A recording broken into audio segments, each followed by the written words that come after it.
सभी किसान भाइयों को मेरा राम राम और जय जवान जय किसान। कम समय है क्योंकि 3 मिनट की बाध्यता है और आज मुझे लगता है शायद इसी मूसा से माननीय प्रधानमंत्री जी ने इसी मंच से भी हमारे भारत रत्न हरित क्रांति के जनक डॉक्टर एम.एस. स्वामीनाथन जी की जयंती पर अमेरिका या कोई अन्य देश उसको सीधे सीधे शब्दों में समझा दिया है कि हमारे देश के किसानों, पशुपालकों और मछुआरों के हितों के साथ कोई समझौता भारत नहीं करने वाला। आज के प्रधानमंत्री आंख में आंख डाल के बात करते हैं और मैं आपको बताना चाहूंगा उन्हें फैसले लेने के लिए किसी थर्ड पार्टी की आवश्यकता नहीं पड़ती। जब फैसला लेना होता है, आपने ऑपरेशन सिंदूर देखा, वहां भी हमने अपने हिसाब से ही सारी चीजें की। अब मैं गांव किसान उन्नयन मोर्चा का जो राष्ट्रीय अध्यक्ष हूं, मैं बहुत छोटे छोटे किसानों के लिए काम करता हूं। मैं बहुत ज्यादा बड़े किसान संगठनों से जुड़ा हुआ नहीं हूं। मैं 1 एकड़ 1.5 एकड़, क्योंकि मैं भी छोटा ही किसान हूं। क्योंकि आने वाले समय में जिस तरह से अर्थव्यवस्था और पर्यावरण की चुनौतियां हैं, कृषि सेक्टर ही इस देश को दोबारा विकसित भारत बना सकता है। इसकी उपेक्षा करके हम विकसित भारत की कल्पना नहीं कर सकते। और शायद इसी हॉल से माननीय प्रधानमंत्री जी कह गए हैं, हमारे विकसित भारत का आधार, शायद मैं सही हूं या गलत, आप भी मौजूद थे, उन्होंने कहा हमारे विकसित भारत के संकल्प को पूरा करने का आधार हमारी भारतीय कृषि है, भारत का किसान है।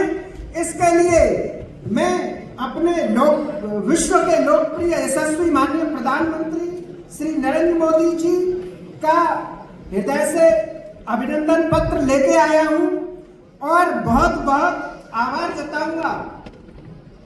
जब माननीय मंत्री जी मध्य प्रदेश के मुख्यमंत्री थे तो मैं सोचता था चैनलों पर कि ऐसा नेता हमारे केंद्र में आ जाए तो हमें भी इनका आशीर्वाद मिल जाएगा। और आप इतने सौभाग्यशाली हैं। गांव में नारा दिया जाता है, गांव राम जिंदाबाद। सुबह किसान उठता है तो वो राम राम करता है। राम का मुद्दा किसान की आत्मा है और किसान की आत्मा यह कहती है, राम की चिड़िया राम का खेत, खाओ चिड़िया भर भर पेट। तो मेरा आपसे एक निवेदन है, मोदी जी के संकल्प में है किसानों का सम्मान। माननीय श्री शिवराज सिंह चौहान जी के केंद्र में से आने, कृषि भवन में आने से खिल उठा पूरा हिंदुस्तान। और ये तो रही आभार की बात है जिसके लिए, लेकिन बात संवाद भी लिखा हुआ है। यहाँ आभार शब्द आपको छोटा दिखाई देगा, लेकिन संवाद, यह सरकार घोषणा वाली नहीं, यह घोषणा पत्र नहीं जारी करती है, संकल्प पत्र जारी करती है, संवाद करती है और किसानों को के लिए सहयोग कर रही है। तो मेरा एक किसान के प्रतिनिधि होने के नाते यह जिम्मेदारी है कि मैं एक बात को और खुल के बोल दूं। माननीय जी, 2004 में किसानों के साथ कांग्रेस ने एक अन्याय किया था। बहुत शॉर्ट में बोलूंगा। और अन्याय यह था, किसानों ने आंदोलन किया। बाबा महेंद्र सिंह टिकैत साहब ने, उस समय धर्मेंद्र पंडित जी तो बहुत पुराने नेता हैं, हम तो अभी नए हैं, तो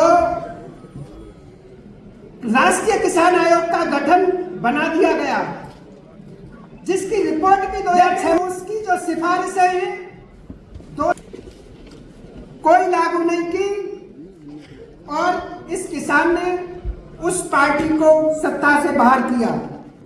अब मेरा आपसे आह्वान है, क्योंकि हमारा इतना खुलकर संवाद, मैं 10 साल से किसान राजनीति में हूं, राजनीति ही मानता हूं, क्योंकि हम राजनेताओं से कूटनीति के माध्यम से हाथ जोड़ के पैर छू के निवेदन करने आते हैं, किसानों से आशीर्वाद लेकर। आप राष्ट्रीय किसान आयोग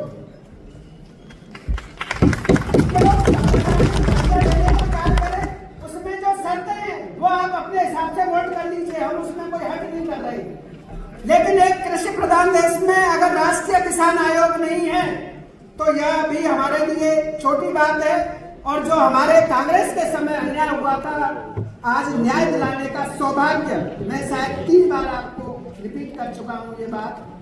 आज मैं पुनः चरण बंदन करके आह्वान कर रहा हूं कि माननीय प्रधानमंत्री जी से स्वयं आप समय लेके, क्योंकि माननीय प्रधानमंत्री जी बहुत व्यस्तता में रहते हैं, इतने लोगों का एक साथ मीटिंग नहीं हो सकता, उनसे यह बात रखें कि इससे कोई नुकसान नहीं है, आप किसानों का नीति निर्धारण में सहयोग मिलेगा और सरकार भी अच्छे निर्णय लेगी।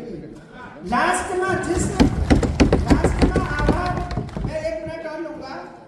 लास्ट में आभार मैं जताना चाहूंगा, इस सरकार ने दिखा दिया अमेरिका और विदेशों को, कहते हैं ना मुक्त व्यापार समझौता।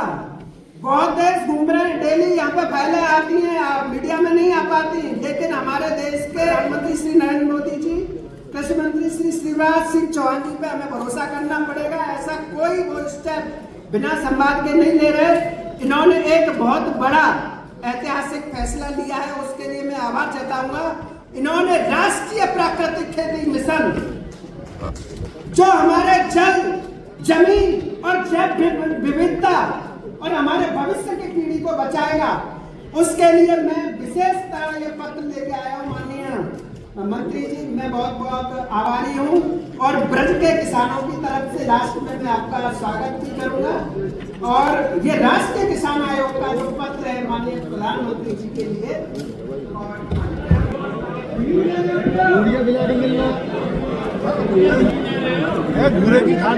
धन्यवाद।